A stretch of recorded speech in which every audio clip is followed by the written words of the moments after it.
আমাদেরকে প্রিয় পরমের কথা শোনান দাদা। জয় গুরু। জয় গুরু মা, জয় গুরু। পরম প্রেমময় পরম দয়াল শ্রী শ্রী ঠাকুরের রাঙারাতুল চরণে এতক্ষণ যারা নামামৃত সুধা পান করলেন, তাদের মানব জীবন শ্রেষ্ঠ জীবনের একমাত্র উদ্দেশ্য ঈশ্বর প্রাপ্তি, তা যেন এই জীবনেই সফল হয়, এই কাতর প্রার্থনা প্রত্যেকের জন্য।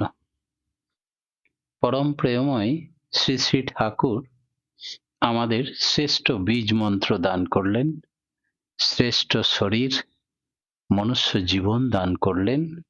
আমরা শ্রেষ্ঠ গুরু আচার্য পরম্পরা অন্তর্যামী আচার্য রূপে পেতে থাকলাম। সেই জন্যই সৎসঙ্গীরা অত্যন্ত ভাগ্যবান। কিরকম ভাগ্যবান? আমরা যেন কখনো আফসোস না করতে পারি জীবনে যে মনুষ্য জীবন পেলাম, যদি ঠাকুর লীলা করতেন সেই সময় আমাদের জন্ম হতো, তবে বোধহয় ধন্য হতো জীবন। ঠাকুর দর্শন হলো না এই চর্মচক্ষুতে, ইত্যাদি কথা বলার কোনো সুযোগ দিলেন না পরমপিতা। এবার তিনি কি করলেন? এই সর্বপ্রথম ধরিত্রীর বুকে আচার্য পরম্পরা পিতা পুত্রের সঙ্গে তিনি লীলায় বিরাজমান। তাই এখনো বর্তমান আচার্যদেব এবং অবিনবাবুকে আমরা লীলা করতে দেখি। একটা ঘটনা বললে পরিষ্কার হবে। কিরকম? ভুবনেশ্বর মন্দিরে এসছেন অবিনবাবু, নিয়ে বললেন গাড়ি বার কর, আজকে এই মন্দির থেকে রওনা দেব। গাড়ি বার করা হলো, উনি গাড়িতে বসলেন, নিয়ে বললেন এই জঙ্গলের ভেতর দিয়ে একটা রাস্তা আছে, তাই জঙ্গলের ভেতর দিয়ে ডাইনে দিকে চল। ডানে গাড়ি চলতে লাগলো। বেশ কিছুক্ষণ যাওয়ার পরে বললেন এবার বামের রাস্তাটা ধর। বামে গাড়ি চললো। বেশ কিছুক্ষণ যাওয়ার পরে ডাইনে বাঁয়ে করতে করতে ওই জঙ্গলের মাঝে একটা ঘর আছে, সেই ঘরের সামনে গিয়ে গাড়িটা দাঁড়ালো। বাড়ির যিনি মালিক এবং মালিকান তারা বেরিয়ে এলেন। বেরিয়ে এসেই মাটিতে ভূমিষ্ঠ হয়ে প্রণাম করলেন। অবিন দাদা সেই দাদাটির কাঁধে হাত দিয়ে তাদের বাড়ির ভেতরে প্রবেশ করলেন। গোটা বাড়িটাই ঘুরে ঘুরে দেখলেন। অবিন দাদার সঙ্গে যারা সঙ্গী ছিল তারাও তার পিছন পিছন গেল। গিয়ে দেখছে নানা রকম ভেষজে একেবারে ঘরটা পরিপূর্ণ। আর অবিন দাদা জিজ্ঞেস করছেন এই গাছটাতে দিয়ে কি ওষুধ হয়, এইটা কিসের ওষুধের গাছ, সব জিজ্ঞাসাবাদ করছেন। আর খুব সুন্দর একটা সাদা ফটফটে তোয়ালে পাড়া আছে, উঠোনের মাঝে একটা টি টেবিল রাখা আছে, টি টেবিলটাও কভার করা আছে, এক গ্লাস জল সিল করা সেটা রাখা আছে, যেন তারা আগেই জানতেন, তাই সব পরিপাটি করে রেখেছেন। গিয়ে চেয়ারে বসলেন। অবিন দাদা বসার পরে বললেন মা গো একটু জল খাওয়াবে? মাটি নতুন কাঁচের গ্লাস কিনে রেখেছিলেন, তাড়াতাড়ি সেই সিল করা বোতল খুলে জলটা দিলেন। অবিন দাদা জল খেলেন। খাওয়ার পরে সেই অবিন দাদার সঙ্গীরা বলছেন আচ্ছা দাদার তো আজকে এখানে আসার কথা ছিল না, আপনারা কি করে জানলেন? এত সুন্দর পরিপাটি করে গুছিয়ে চেয়ার টেবিলে নতুন তোয়ালে এইসব রেখেছেন, গ্লাস জল। তখন সেই মাটি বলতে বলতে কেঁদেই ফেললেন। বললেন জানো বাবা,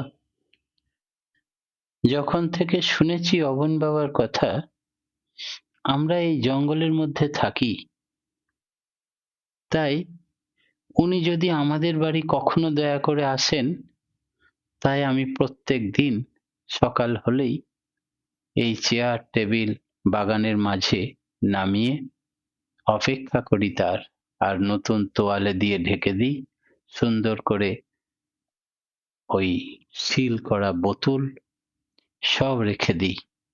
আসবেন তো নিশ্চয়ই, কারণ সবরই কোন জঙ্গলে থাকতো, তার এঁঠো কুলগুলো রাখতো প্রভুর জন্যে। তাহলে আমার যে এই নারীর টান, আমি যে তাকে শ্রদ্ধা করি, ভালোবাসি, তিনি কি বুঝতে পারছেন না? নিশ্চয়ই আসবেন। এই আশাতে বুক বেঁধে আমরা এই জঙ্গলে থাকি। তাই ঠিক আজকে এসেছেন। তাহলে তাই আমরা জানি মুর্শিদাবাদের ঘটনা, বেলডাঙায় আচার্যদেব শিশি বরদা আসবেন বলে একটি বুড়িমা রোজ সকালে উঠেই গোবর মাটি লেপে পরিষ্কার করে একবারে সুন্দর করে রাখতো, আলপনা সাজিয়ে, আর একটা নতুন আসন নিজে হাতে তৈরি করে কাউকে বসতে দিত না। এই নতুন আসনটায় বরদা এসে আমার এই বারান্দায় বসবে, তাই বারান্দাতে ওটা পেরে রাখতো। সবাই জিজ্ঞেস করতো, কি হয়েছে বুড়িমা, তুমি এত সাজিয়ে গুছিয়ে রাখছো? আজ বরদা আসবে জানিস না তোরা? তোমাকে বলেছে? তবে আসবেন তো? এই করতে করতে হঠাৎ একদিন বরদা ওই রাস্তা দিয়ে যাচ্ছিলেন, গাড়ি ঘুরিয়ে একেবারে সেই বেলডাঙাতে বুড়ি মায়ের বাড়িতে হাজির হলেন। নিয়ে বুড়ি মায়ের ছোট্ট কুঠির একেবারে গোবর মাটি দিয়ে নেপা, সুন্দর পরিষ্কার পরিচ্ছন্ন, ছিমছাম, আবার আলপনা দেওয়া। বরদা গিয়ে সেই বারান্দায় নতুন আসনে গিয়ে বসলেন। বসে বললেন, কই গো বুড়িমা, আমাকে কি খেতে দেবে? বলে, বাবা আমি কি খেতে দেবো?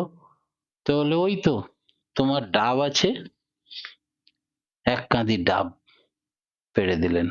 বললেন, গাড়িতে তুলে নে এক কাঁদি ডাব। নিয়ে বুড়িমা তো আনন্দে আটখানা, কি যে করবেন বুঝতে পারছেন না। সত্যি বাবা, তুমি আচার্যদেব শিশি বরদা, এতদিন থেকে আমার যে পিপাসা, যে একদিন না একদিন তুমি আসবেই, তুমি ঠিক এলে। যেমনি করেই আসামে শিলচর মন্দির উদ্বোধনের সময় তিনি যাচ্ছিলেন, মোহনদা ড্রাইভার বলছিলেন যে আমাকে হঠাৎ বরদা বললেন, সবাইকে এগিয়ে যেতে বল, আর তুই ডান দিকে চল। জঙ্গলের মধ্যে গিয়ে একটা ছোট্ট নদী নালার মতো পড়লো, বলে এখানে গাড়িটা দাঁড় করা। এই ছোট্ট নদীটা আমরা হেঁটে পার হয়ে যাওয়ার পরে জঙ্গলের মধ্যে একটা ঝুপড়ি ঘর, বলে এই ঘরের দরজাটা একটা ঝাঁপ লাগানো আছে, ওটা খুল, চল ভেতরে। ভেতরে উঠোনে একটা কুল গাছ, বলে ঢিল মেরে কুল পার। মোহনদা বলছেন, আমি ঢিল মেরে কুল পারলাম। আচার্যদেব শিশি বরদার হাতে দিলাম 4টে কুল। বললেন, ওই মাকে গিয়ে বল ভেতরে, তুমি যে ঠাকুরের কাছে ফটোর কাছে কাঁদছো রোজ, যে আমার অর্থ নেই, সামর্থ্য নেই, তুমি কি প্রভু আমার কথা শুনতে পাও না? আমি জীবনে দেওঘর যেতে পারবো না, তোমার আচার্যদেব শিশি বরদাকে একবার পাঠিয়ে দাও না, আমি তার দর্শন প্রণাম করব আমার ঘরে বসে। আর তো বেশি কিছু চাইনি বাবা। এই বলে কাঁদে রোজ। ঠিক সেদিনও কাঁদছে, দাঁড়িয়ে দাঁড়িয়ে শুনছেন। তারপরেই বললেন, ও মা, আপনাকে আর কাঁদতে হবে না। শিশি বরদা আপনার উঠোনে দাঁড়িয়ে কুল খাবেন বলে একটু লবণ চাইছেন। বলে, তিনি লবণ চাইছেন? এ তো বিদুরের খুদ খাওয়া বাবা, আমার তো গুঁড়ো সাদা লবণ নেই, আমি কম পয়সায় গোটা গোটা কালো লবণ কিনে নিয়ে আসি। বলে, ওতেই হবে। তাই এক ঢালা লবণ দিলেন। সেইটা নিয়ে সেই বরদা একবার কুলে কামড় দেন, একবার লবণে কামড় দেন। এমনি করে কুলগুলো খেলেন, আর বললেন, মা গো, ঠাকুরকে তুমি বলেছিলে, তাই তো ঠাকুর আমাকে পাঠিয়েছেন, আর কেঁদো না। কিছুক্ষণ থেকে বুড়ি মায়ের সঙ্গে কথা বলে বরদা বেরিয়ে গেলেন। এমনি কতদিনের কত ঘটনা, একই সেই লীলা করে চলেছেন অবিন বাবা। তাই আমরা অত্যন্ত ভাগ্যবান। কেন এমনটি হয়? পূজ্যপাদ দাদার ঘটনা আমরা জানি। আসামের পথে তিনি জল পিপাসা পেয়েছে। ওটা তো একটা বাহানা, গাড়িতে জল নেই। বললেন, চল, এই জঙ্গলের মধ্যে একটা ঝুপড়ি ঘর আছে, ওইখানে গিয়ে ড্রাইভারকে বললেন যে পূজ্যপাদ দাদা জল খেতে চেয়েছেন, তুমি যে নতুন লোটাটা কিনেছো পিতলের, ঠাকুরবাড়ির আচার্যদেবকে জল খাবার জন্য দেবে বলে, সেই লোটাতে করে জল নিয়ে এসো, আচার্যদেব বাইরে অপেক্ষা করছেন জল খাবার জন্য। সেই মাটি বিশ্বাস করতে পারছে না, না বাবা, আমি দেওঘরের আচার্যদেবের জন্য রেখেছি, আমি তোমার হাতেও দেব না, তাহলে আমি নিজে হাতে দেখবো তবেই দেব। বলে তাই হবে, তুমি নিয়ে এসো। পূজ্যপাদ দাদা গাড়িতে বসে থাকলেন, মাটি এলো, ওই নতুন তামার লোটায় জল। যখন খাওয়াচ্ছেন, দাদা দুহাত করে খাচ্ছেন, কি অপূর্ব দৃশ্য। আর বুড়িমা হাউ হাউ করে কাঁদছেন। লোটা থেকে যত জল পড়ছে, চোখ থেকে তার দ্বিগুণ জল পড়ছে। বলে, তুমি বাবা ভগবান অন্তর্যামী, তুমি কি করে জানলে আমি হাটের থেকে কিনে নিয়ে এসেছি এই তামার লোটাতে তুমি জল খেতে ভালোবাসো, শুনেছি, তুমি আমার ইচ্ছা পূর্ণ করলে। একই লীলা, আচার্য পরম্পরা। কি করে হয়, কি করে হয় তার কারণ বলি। সব সাধনা। কিরকম? সন্ত মহাপুরুষরা বলেন যে রাস্তার মধ্যে দিয়েই আমাদের সাধনা সিঁড়ি। আমরা স্বপ্ন অবস্থায়, সুষুপ্তি অবস্থায় অজ্ঞান হয়ে পড়ি, আর এই রাস্তা দিয়ে আমাদেরকে যেতে হয়। মরে যাওয়ার পরে আমাদের আগের জন্মের কোনো কথা মনে থাকে না, ঘুমিয়ে ওঠার পরে এই স্বপ্নের কথাই মনে থাকে না, নিদ্রাতে বেহুঁশ হয়ে যায়, অবশ হয়ে যায়। এই জন্য প্রত্যেক দিন আমাদের জাগরণ মৃত্যু ঘটতে থাকে। তাই মৃত্যুর পরে স্বপ্ন কথা যেমন মনে থাকে না, তাই আগের জন্মের কথাও আর মনে থাকে না। কি করলে মনে থাকে তার উপায় ঠাকুর বলে দিলেন। স্মৃতিবাহী চেতনা কি করে নেওয়া যায়, এমন অভ্যাস করে নিতে হয় যেন স্বপ্নেও তদ্গত চিত্ত হয়ে তার নাম হতে থাকে। শয়নে, স্বপনে, জাগরণে, নিদ্রায় কথা বলতে বলতে সবসময় যেন নামের স্পন্দন চলতে থাকে। এতেই অজ্ঞানতায় অবশ হয়ে যাবে না। আর একেই বলে সুরত সাধনা। সেই যে অভ্যাসে এই মন ও সুরতকে আয়ত্ত করে আদিপদে পৌঁছে দেওয়া যায়, সেই অভ্যাসকে সুরত শব্দ যোগ বলে। সৎসঙ্গে শ্রী শ্রী ঠাকুরই একমাত্র এই শ্রেষ্ঠ যোগ সাধনা সৎসঙ্গীদের শিখিয়ে দিলেন। এখানে আমরা দুটো শব্দ পাই, একটা সুরত আর একটা শব্দ। সুরত মানে আত্মা, আর শব্দ অর্থে আদি অনাহত নাদ বা কম্পন। যেখানে সুরত ধারা প্রবাহিত সেখানেই শব্দ আছেই। Where there is spirit, there is sound. অর্থাৎ যেখানে চৈতন্য সেখানেই শব্দ। এই নাদই শাস্ত্রে বীজ রূপে বর্ণিত হয়েছে। একেই বলে ধন্যাত্মক নাম। এই আদি নামই স্তর ভেদে রূপান্তরিত হয়, কোথাও রং, কোথাও ওং, কোথাও স্ট্রং, কোথাও রিং, বিভিন্ন ভাবে প্রকাশিত হয়েছে। যেমন এই নাদ মানুষকে ঘণ্টার ধ্বনি, শঙ্খধ্বনি, বংশীর ধ্বনি, মেঘের গর্জন, এইভাবে মানুষ যেমন স্তর ভেদ করে সেই রকম এক এক রকম শব্দ শুনতে পায়। কুম্ভকের দ্বারা এই সকল শব্দ শ্রুতিগোচর হয়। শাস্ত্র বলে যে কুম্ভকের আচরণ থাকলে সাধক ডান কানে নানা রকমের শব্দ শুনতে পায়। প্রথমে ঝিঁঝি পোকার শব্দ। আমাদের ওই ঝিঁঝি পোকার শব্দ থেকেই থেমে গেল। তারপরে বংশীর ধ্বনি, তারপর মেঘ গর্জন, তারপরে ভ্রমরের গুনগুন শব্দ, তারপরে ঘণ্টা, কাঁসর, তুড়ি, ভেড়ি, মৃদঙ্গ, কত রকমের দুন্দুবি, স্বর্গের সমস্ত আওয়াজ এই ডান কান দিয়ে শোনা যায়। এতে কি হয়? এতে সাধনার বিভিন্ন স্তর ভেদ করে এগিয়ে যাওয়া যায়। উত্তর গীতাতে একথা উল্লেখ আছে। সাধক কি করবে? তৈলধারার মতো দীর্ঘ ঘণ্টার পর ঘণ্টা একেবারে অবিচ্ছেদ্য, অবাচ্য প্রণব দ্বারা লক্ষ্য করে যে ব্রহ্মে লীন হয়, তাকে যিনি জানেন তিনি বেদবিদ।